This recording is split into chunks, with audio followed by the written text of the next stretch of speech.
Hello, good morning students. कैसे हैं? हमें उम्मीद है आप सभी स्वस्थ होंगे, मस्त होंगे, जबरदस्त होंगे। आइए एक और वीडियो हम आपके बीच भेजने की कोशिश कर रहे हैं। वो वीडियो होगा इकोनॉमिक्स पुस्तक से संबंधित चैप्टर 2 क्लास 10 का इकोनॉमिक्स पुस्तक से संबंधित चैप्टर 2 जो होगा वो भारतीय अर्थव्यवस्था के क्षेत्रक है ना। आप देख सकते हैं सामने की भारतीय अर्थव्यवस्था के क्षेत्रक चैप्टर है, चैप्टर भाग 1 है ना। आज हम आपके बीच the sectors of Indian economy part 1 भेजने की कोशिश में है। आइए हम लोग देखेंगे the sectors of Indian economy. तो देर नहीं करते हुए मैं पुनः तमाम बच्चों का हार्दिक हार्दिक अभिनंदन करते हुए आगे बढ़ना चाहूंगा। देखेंगे कि इसमें हम क्या देखेंगे कि सबसे पहले हम बात करेंगे भारतीय अर्थव्यवस्था, इंडियन इकोनॉमी, या जिस किसी भी देश का इकोनॉमी का हम बात कर ले। इकोनॉमी का मतलब क्या होता है, अर्थव्यवस्था का क्या मतलब होता है मेरे बच्चों? तो आप जानते हो कि अर्थव्यवस्था का मतलब होता है ना कि एक ऐसी प्रणाली जिसमें समस्त आर्थिक क्रियाएं संपादित होते हैं। आप अगर इसको शॉर्ट में बोलिए तो एक ऐसी प्रणाली, एक ऐसे ढांचा जिसके अंतर्गत समस्त आर्थिक क्रियाएं क्या होती है, संपादित होती है।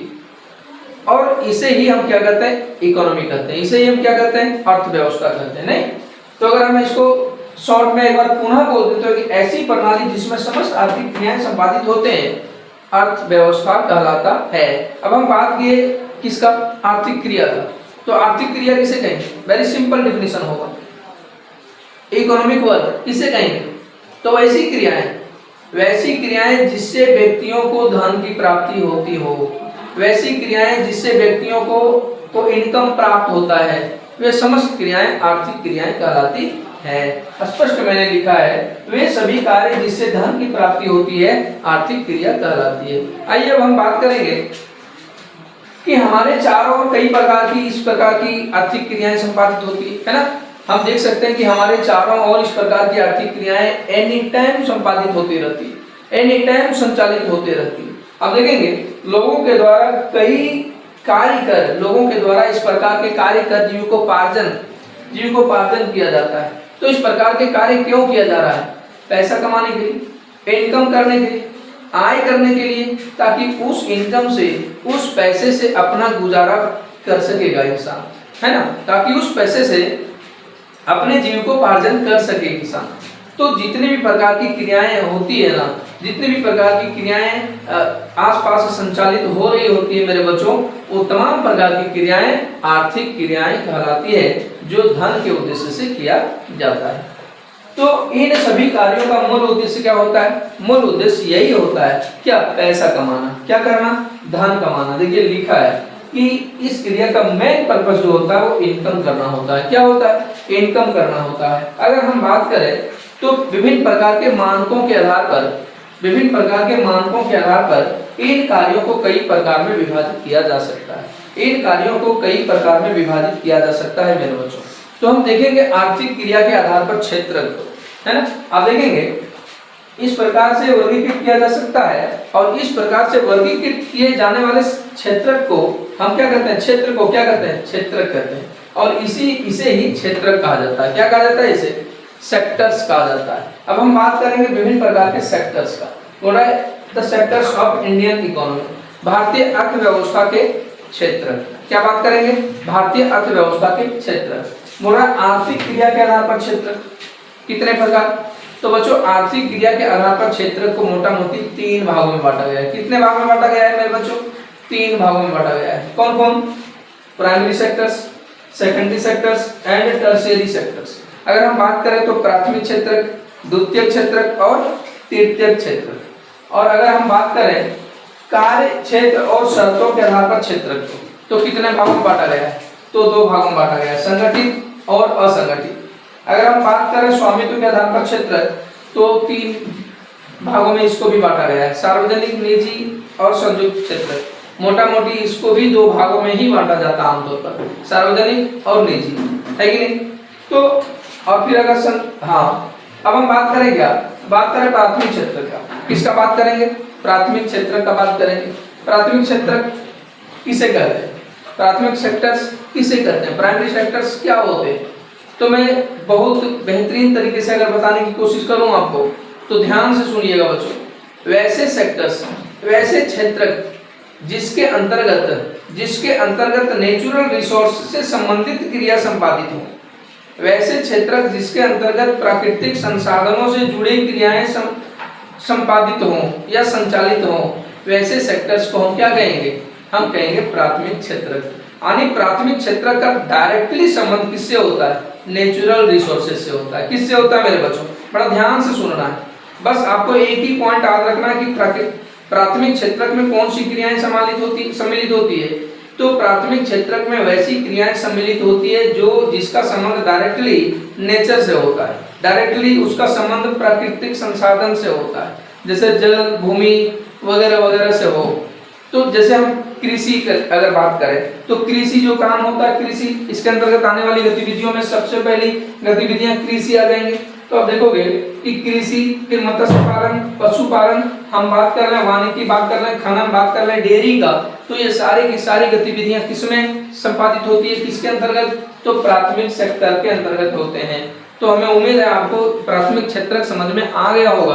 प्राथमिक क्षेत्र किसे कहते हैं या प्राथमिक क्षेत्र में आने वाली कौन कौन सी गतिविधियां होती है। नाउ अब हम बात करें द्वितीय क्षेत्र का, सेकेंडरी सेक्टर्स का बात करें तो सेकेंडरी सेक्टर्स में कौन कौन गतिविधियां सम्मिलित होती है? तो सेकेंडरी सेक्टर्स किसे कहेंगे? तो सेकेंडरी सेक्टर्स मतलब इंडस्ट्रियल सेक्टर्स आप बोल सकते हो। द्वितीय क्षेत्र को औद्योगिक क्षेत्र भी बोल सकते हो, है ना। औद्योगिक क्षेत्र हम क्यों बोलेंगे? क्योंकि प्राथमिक क्षेत्र से प्राप्त कच्चे माल, जैसे हमें प्राप्त हुआ गेहूं, हम कृषि किए, खेती किए गेहूं का, तो गेहूं से हम आटा की प्राप्ति करेंगे कि नहीं? हम गेहूं से आटा की प्राप्ति करना चाहेंगे बच्चों, तो हमें कहाँ जाना होगा? हमें मिल जाना होगा। कहाँ जाना होगा? मिल जाना होगा, आटा चक्की जाना होगा, जहां से हमें गेहूं से आटा की प्राप्ति होगी। तो गेहूं से आटा बनना, गेहूं से आटा की प्राप्ति सेकेंडरी सेक्टर। तो प्राप्त कच्चे माल से, प्राथमिक क्षेत्र से प्राप्त कच्चे माल से पुनः निर्मित माल जो होता है, निर्मित वस्तु जो होते हैं, वो जहां बनते हैं ना, उसी सेक्टर को हम क्या कहेंगे? सेकेंडरी सेक्टर कहेंगे। हमें उम्मीद है आपको द्वितीय क्षेत्र को समझ में आ गया होगा। गन्ना से गुड़ बनाना, गन्ना से चीनी बनाना, कपास से सूती वस्त्र बनाना, है ना, ये जितने भी चीजें, जितने भी क्रियाएं होती है, ये टोटल के टोटल क्रियाएं किसके अंतर्गत आएगी? ये टोटल के टोटल क्रियाएं द्वितीय क्षेत्र के अंतर्गत आएंगे। इसमें हमने क्या बोला? इसमें विनिर्माण, फैक्ट्री, उद्योग से संबंधित गतिविधियां सम्मिलित होती है ना। इसलिए इस सेक्टर्स को औद्योगिक सेक्टर भी बोला जाता है। अब हम बात करें तृतीयक सेक्टर्स का। किसका बात करेंगे मेरे बच्चों? टर्शियरी सेक्टर्स का, तृतीयक क्षेत्र का बात करेंगे। तो मैं बात कर रहा हूँ अगर तृतीयक क्षेत्र का, तो आपको याद होगा कि अभी हमने प्राथमिक और द्वितीयक सेक्टर का बात किया। हम प्राथमिक और द्वितीयक सेक्टर में क्या देखें? हमने देखा कि वहां पर वस्तु का प्रोडक्शन हो रहा था। किसका प्रोडक्शन हो रहा था? वस्तु का प्रोडक्शन हो रहा था, वस्तुओं का उत्पादन हो रहा था। वहां केवल वस्तु का उत्पादन हो रहा था। लेकिन हम अब जिस क्षेत्र का बात करने जा रहे हैं ना, वहां वस्तु और सेवा दोनों का प्रोडक्शन हो रहा है। वहां पर वस्तु और सेवा, वस्तु का प्रोडक्शन वहां पर बहुत कम होता है, ना के बराबर। अगर हम बात करें तो वहां जनरली बात क्या होगा कि तृतीय सेक्टर जो होता है ना, वो इन दोनों क्षेत्रकों को सेवा देने का काम करता है मेरे बच्चों। इन दोनों क्षेत्रकों को क्या प्रदान करता है?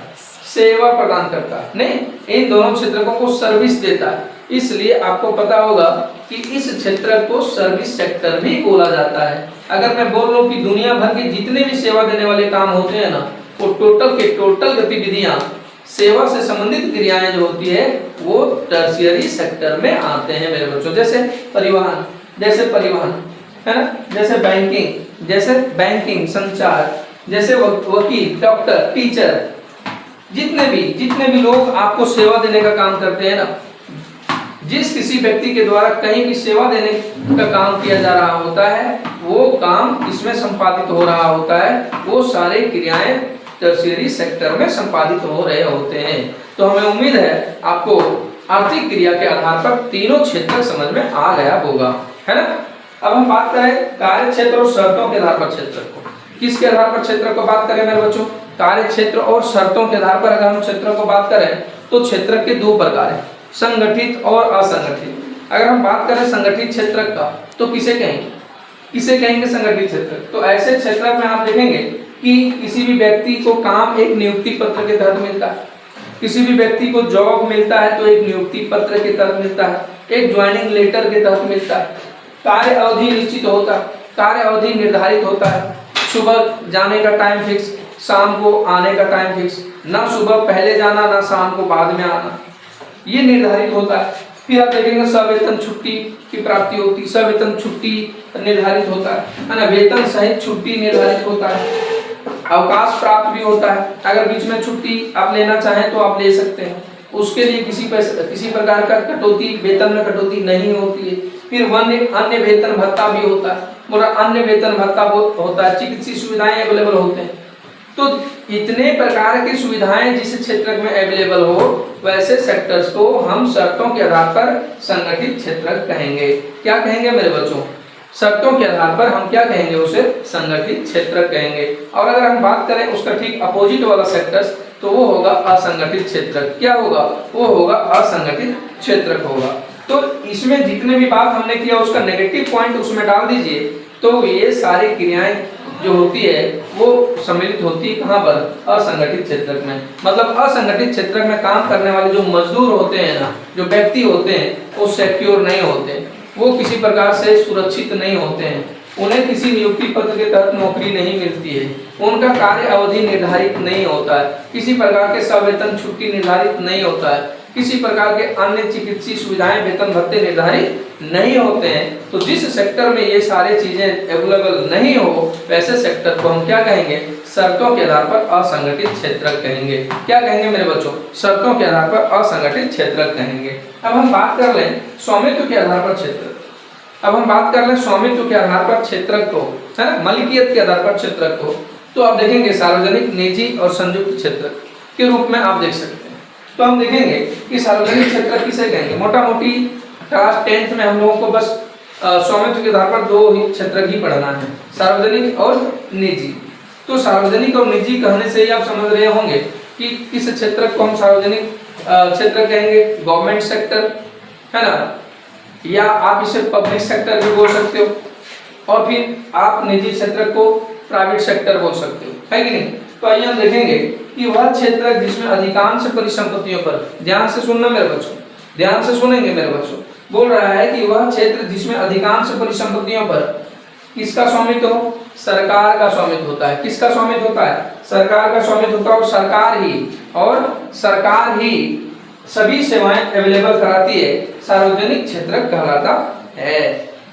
वन सेकेंड रिपीट, वह क्षेत्र जिसमें अधिकांश परिसंपत्तियों पर सरकार का स्वामित्व होता है और सरकार ही सभी सेवाएं अवेलेबल कराती है, सार्वजनिक क्षेत्र कहलाता है। जैसे रेलवे, डाकघर इत्यादि, जैसे रेलवे, डाकघर इत्यादि। अगर हम रेलवे और डाकघर किसी निजी व्यक्ति से चाहेंगे तो निजी व्यक्ति अवेलेबल तो कर सकता है, ऐसे ऐसे व्यक्ति हमारे देश में हैं, लेकिन वो ज्यादा से ज्यादा लाभ के उद्देश्य से काम करती। आपको पता होगा कि जितने भी निजी सेक्टर्स वाले व्यक्ति होते हैं, निजी स्वामित्व वाला जो व्यक्ति होता है वो लाभ के उद्देश्य से काम करेगा। आपके लिए अगर रेलवे सुविधा करेगा, आपके लिए अगर डाकघर सुविधा करेगा तो बहुत ज्यादा पैसा लेगा, बहुत ज्यादा कीमत वसूलेगा मेरे बच्चों। जिस कीमत को चुकाना हमारे समाज के सारे वर्गों के लिए नहीं हो पाएगा, हमारे सारे वर्ग उसमें सक्षम नहीं हो पाएंगे, इसलिए इस काम की जिम्मेवारी कौन लेती है? सरकार लेती है। इस काम की जिम्मेवारी कौन लेती है? सरकार लेती है। आप देखते हैं कि इस प्रकार के काम को हमें बड़ा कम कीमत पर, रियायती दर पर हमें सरकार प्रोवाइड करती है ना। तो आप देखेंगे कि निजी क्षेत्र, पूरा निजी क्षेत्र किसे कहते हैं? तो वह क्षेत्र जिसमें परिसंपत्तियों पर स्वामित्व और सेवाओं के वितरण, जिसमें परिसंपत्तियों पर स्वामित्व और सेवाओं के वितरण की जिम्मेवारी किसी एकल व्यक्ति, किसी एक व्यक्ति या एक कंपनी के हाथों में होता हो, एक व्यक्ति या एक कंपनी के हाथों में होता हो, निजी क्षेत्र कहलाता है। जैसे Tata iron and steel company, जिसे आप शॉर्ट में टिस्को बोल सकते हो। क्या बोल सकते हो शॉर्ट में? टिस्को बोल सकते हैं शॉर्ट में, है ना। जिस किन्हीं बच्चों को स्क्रीनशॉट लेना है आप ले सकते हैं बीच में, तो आप देखेंगे ऐसी भी आप वीडियो को भी पस करके देख सकते हैं। वीडियो बहुत बेहतरीन देने का कोशिश मैं कर रहा हूँ। आइए मैं बात करूंगा टिस्को का। पूरा टिस्को किसे कहते हैं? तो बच्चों मैंने टिस्को अगर मैं बताऊं तो टिस्को क्या होता है? टिस्को जो होता है जिसकी स्थापना कब होती है? 1907 में होती है। है ना, Tata iron and steel company, TISCO, Tata iron and steel company, है ना। तो आप देखेंगे कि टिस्को जो है एक निजी कंपनी है, आप देखेंगे। फिर हमने क्या लिखा, रिलायंस इंडस्ट्रीज लिमिटेड, है ना, जैसे मुकेश अंबानी जिसके मालिक। तो इस प्रकार के आप देखेंगे कि निजी कंपनियों के हाथों में जो काम होते हैं वो निजी कंपनी, निजी क्षेत्र के अंतर्गत आता है। और अब हम बात करेंगे क्या, अब हम बात करेंगे संयुक्त क्षेत्र। तो मैंने यहाँ लिखा नहीं, लेकिन संयुक्त क्षेत्र किसे कहेंगे, तो वैसे सेक्टर्स जो सरकार और निजी व्यक्ति मिलकर चलावे, वैसे क्षेत्र की गतिविधियां जो सरकार और निजी क्षेत्र के द्वारा मिलकर किया जाए, वैसे क्षेत्र को हम क्या कहेंगे, संयुक्त क्षेत्र कहेंगे। अब हम बात कर लेंगे प्राथमिक क्षेत्र के अंतर्गत कार्य, हम बात कर लेंगे प्राथमिक क्षेत्र के अंतर्गत कौन कौन से कार्य होते हैं। तो बहुत बेहतरीन तरीके से मैंने ऊपर ही समझाया आपको कि प्राथमिक सेक्टर्स के अंतर्गत वो काम आते हैं ना जिसका डायरेक्टली संबंध किससे होता है, नेचर से होता है। जिसका डायरेक्टली संबंध किससे होता है, नेचुरल रिसोर्सेज से होता है, प्राकृतिक संसाधनों से होता है। जैसे खेती करना, आप देखेंगे खेती करना, फसलों का उत्पादन करना, खेती करना, वानिकी, मधुमक्खी पालन करना, मत्स्य पालन करना, पशुपालन करना, खनन करना, ये सारे की सारी क्रियाएं किसके अंतर्गत आएंगे, प्राथमिक सेक्टर्स के अंतर्गत आएंगे। पूरा द्वितीय क्षेत्र के अंतर्गत कौन कौन क्रियाएं आती है, तो निर्माण विनिर्माण क्रिया आ जाएगी। कौन कौन क्रियाएं आ जाएंगे, निर्माण विनिर्माण क्रियाएं आ जाएंगे। आप देखेंगे इसके अंतर्गत निर्माण विनिर्माण क्रियाएं आ जाएंगे। बांध निर्माण, जैसे हम बात कर रहे हैं बांध निर्माण और भवन निर्माण और अन्य वस्तुओं के निर्माण की क्रियाएं आ जाएंगे। तो द्वितीय सेक्टर में कौन कौन क्रियाएं, द्वितीय सेक्टर में निर्माण और विनिर्माण की क्रिया आ जाएंगे, है ना। तो यहाँ पर बात करें अगर हम तृतीय सेक्टर का, तो तृतीय सेक्टर के अंतर्गत कौन कौन से काम आते हैं बच्चों। तो हमने बहुत बेहतरीन तरीके से पहले ही समझा रखा आपको कि प्राथमिक और द्वितीय सेक्टर को जो मदद करे उसे हम क्या कहेंगे, टर्शियरी सेक्टर। क्या कहेंगे उसे हम तृतीय सेक्टर कहेंगे। वह सेक्टर्स जो प्राथमिक और द्वितीय सेक्टर को मदद करे, है ना, मदद करे, बस सेवा देने का काम करे। मैंने पहले बहुत बेहतरीन तरीके से आपको समझा रखा कि तृतीय सेक्टर जो करता है वो केवल सर्विस देने का काम करता है। यानी वैसी गतिविधियां जो सेवा देने से संबंधित हो, वैसे गतिविधियां को हम क्या कहेंगे, वैसी गतिविधियां को हम तृतीय सेक्टर में रखेंगे। वैसे गतिविधियां को हम तृतीय सेक्टर में रखते हैं, है ना।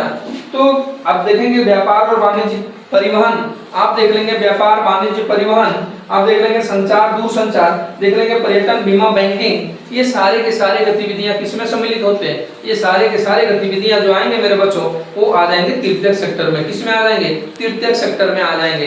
तो अब यहाँ से भारतीय अर्थव्यवस्था के क्षेत्र का पार्ट 1 हमने बहुत बेहतरीन तरीके से आपके बीच रखने की कोशिश किया है। जिस प्रकार भी वीडियो आपके बीच जा रहा होगा, हमें थम्स अप देंगे, हमें रिस्पॉन्स देंगे कि कैसा हमारा वीडियो है, कैसा हमारा क्लास लगता है, उस हिसाब से कमेंट करेंगे। और कमेंट को देखने के बाद मैं कोशिश करूंगा इससे और बेहतरीन क्लास देने का। मेरे बच्चों, हमें उम्मीद है आपको ये वीडियो पसंद आएगा। और अब मैं ये कहते हुए कि हमारे चैनल को सब्सक्राइब करना ना भूलें, वीडियो को अधिक से अधिक दोस्तों के साथ शेयर करना ना भूलें। हर फॉर्मेट में शेयर कर दीजिएगा, फेसबुक, इंस्टाग्राम, जितने भी चैनल है, जितने भी आप चलाते हैं, सारे चैनलों में मेरे वीडियो को शेयर करें। कम से कम ये आपका एक मदद होगा। और जाते जाते जय हिंद, वंदे मातरम। मिलते हैं नेक्स्ट वीडियो में।